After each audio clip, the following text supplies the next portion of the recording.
Good day mga ka-JT sa kalam at magandang araw po sa inyong lahat. At ito nga po, araw-araw po tayo maglalaro at meron po tayo mga schedule sa mga kabaliktanaw ko.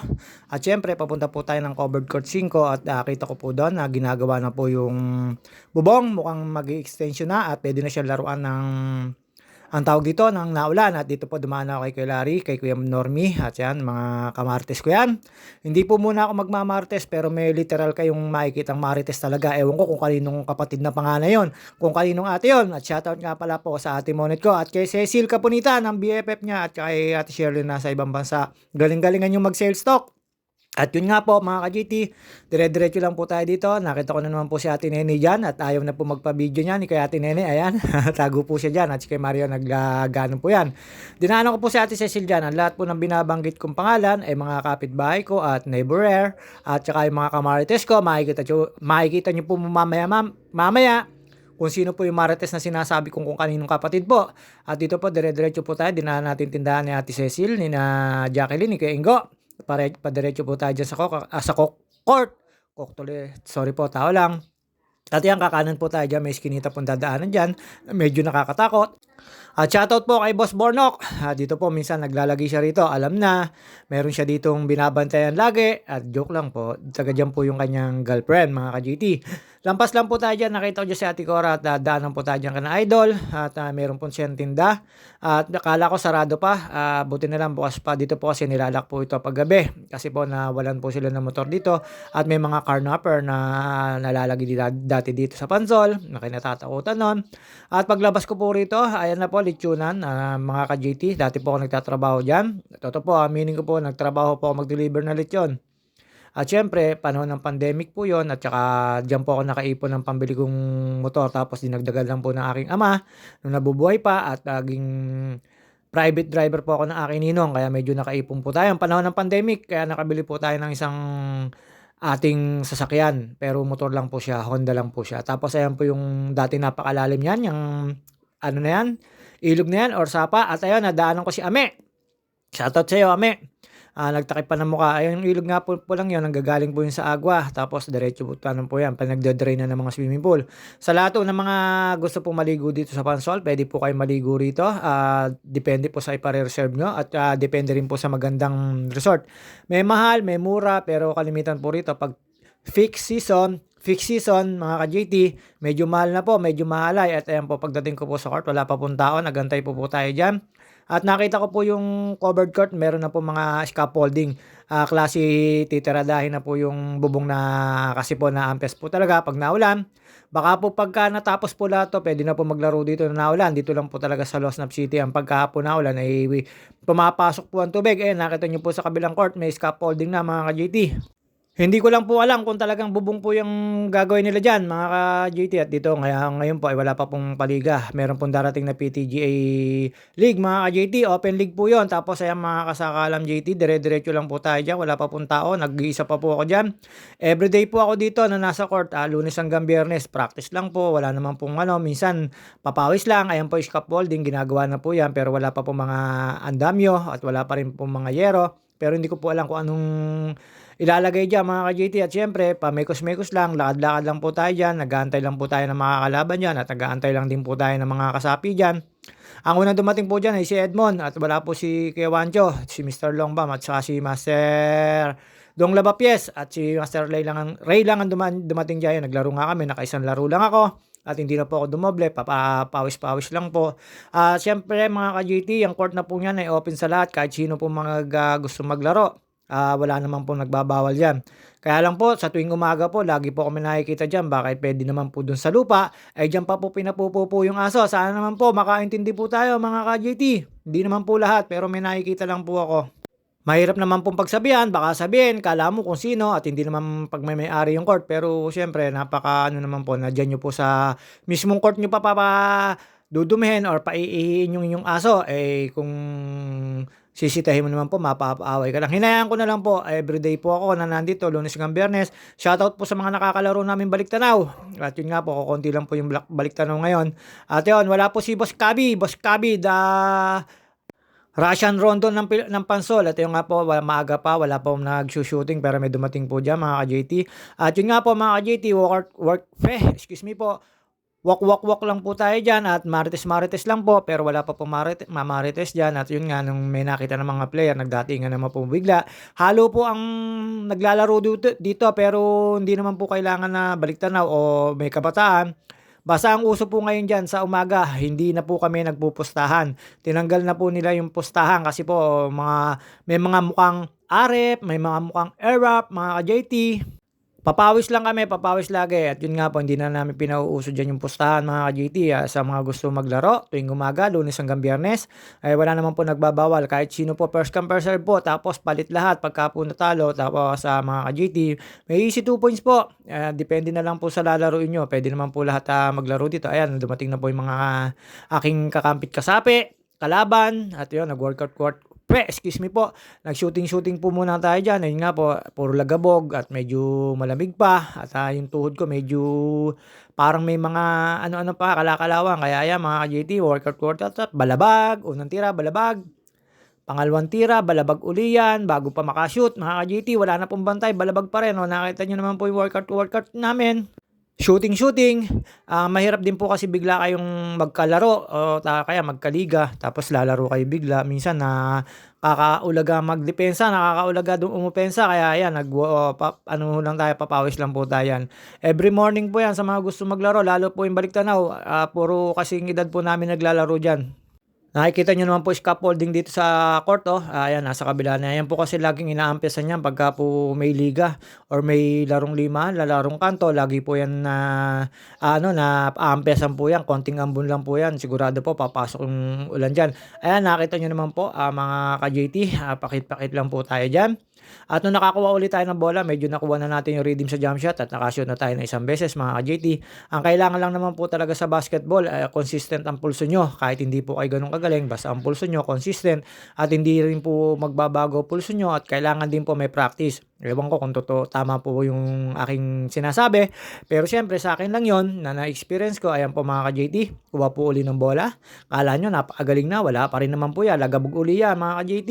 Nakita nyo naman po yan. Oh. Pero sumasahid naman po sa ring. Di kagaya dati na hindi po nasahid sa ring.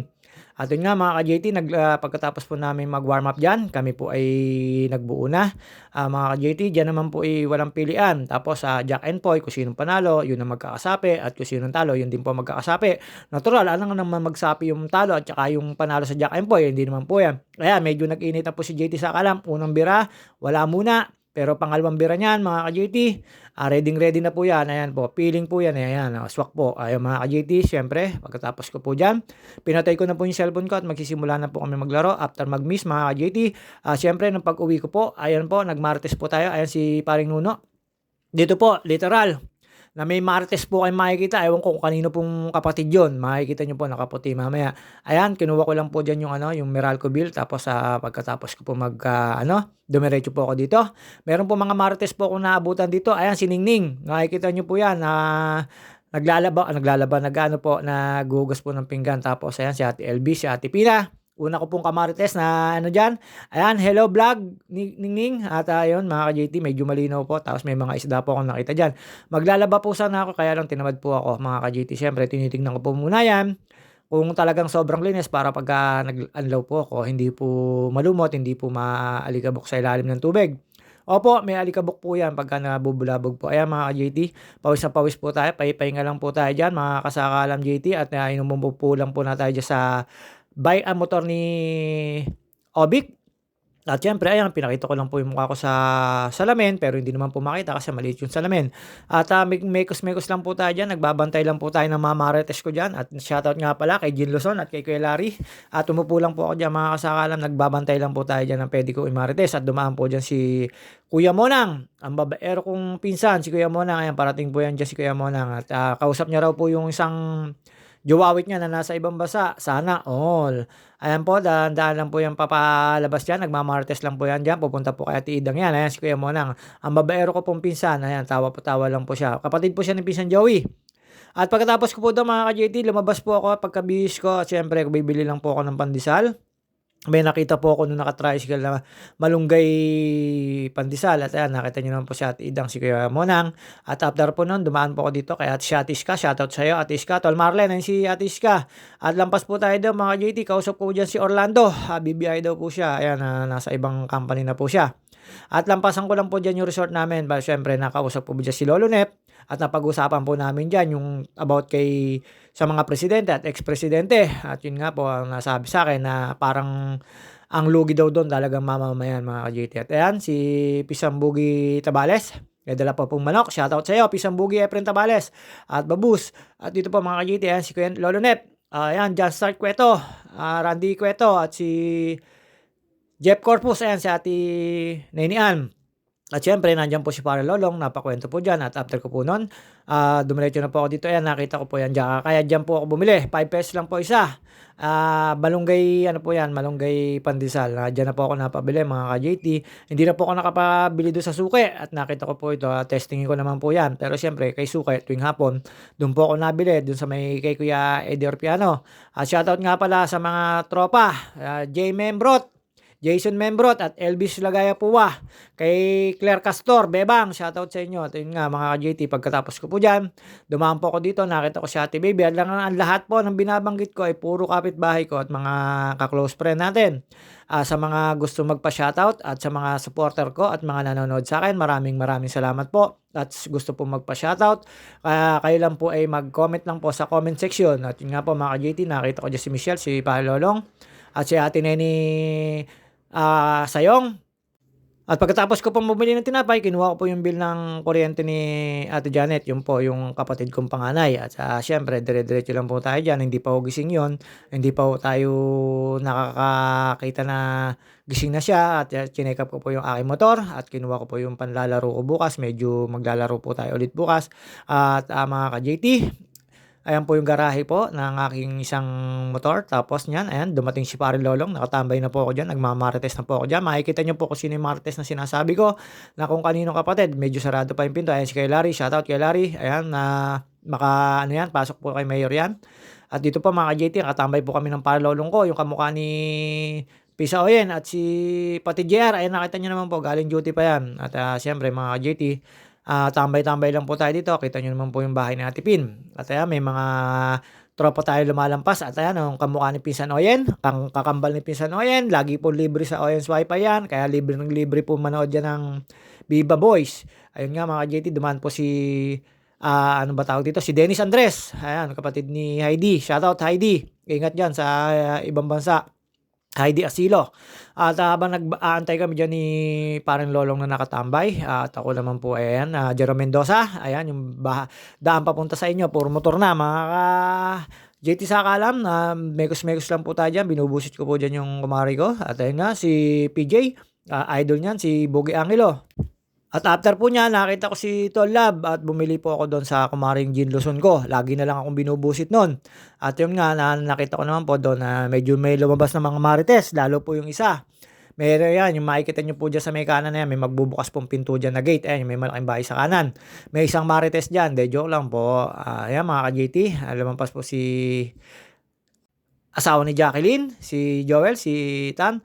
At dito po mga ka-JT, makikita nyo naman po yan. Pumunta ako doon sa tindahan, may binili po ako, hindi ako pinagbilihan ni Gin Luzon. Nagpapalit na lang po ako ng barya. At kailangan po ibayad sa parcel. At may nakita ko po, may parcel po ako na darating. At ayan mga ka-JT, nakita nyo naman po si Tola, bayang kakaway pa yun dyan. At hindi ako marinig kasi ang linaw na ng tenga niya para si Daboy. At ayan, binubusit po ako niyan, yung babae na yan. Tandaan niyo yung mukha na yan. Lagi akong binubusit niyan. At yun, pagkatapos niya, nakita ko na po yung isang marites na lumabas ng bahay niya. Makikita niyo po magmamarites mamaya sa ilog. Ayan, ayun, nakita niyo naman po, pumasok sa gate niya, yung nagmamarites. Ayan, yung isang marites. Ewan ko kaninong kapatid dyan. Mga ka-JT. At yun nga po, mga ka-JT, pagkatapos ko po dyan magmarites, literal na may mga marites na po ako ditong nakita at nakasama. At after po niyan, inaantay ko po lumabas ang ate ko at meron ako ibibigay na resibo. At yun nga po, resibo ng kanyang pinabangko. Ayan yung mga marites yan, kung kanino po ba yung nakatalikod na yung kapatid na yan. At hindi pa po natapos yan dyan mga ka-JT, huli ko pa po yan, pumunta po ng ilog yan, makipagmaritesan, magpapalaba po kasi yan, kaya napunta ng ilog yan. lagi niyang hinahanap si Love. Ayan mga ka-JT, sinundan ko po kasi nandun siya at nakita ko po siya na Tita Nene Ann. At huling-huli, ang aking ate, shoutout sa'yo, Ate Janet. Ayan po, hindi niya alam na si Love ay nandun po sa kanila. At ayan, nakita niyo naman po, bidang-bida, ayan. At syempre, pagkatapos ko po rito, inabangan ko, naman ito naman si Kashi, Ate Saneng, happy birthday at yung anak ni Cheche, ayan, nakatambay sila diyan. Apo niya yan parehas. Mga JT sa alam. Babus, mga JT, see you on my next vlog.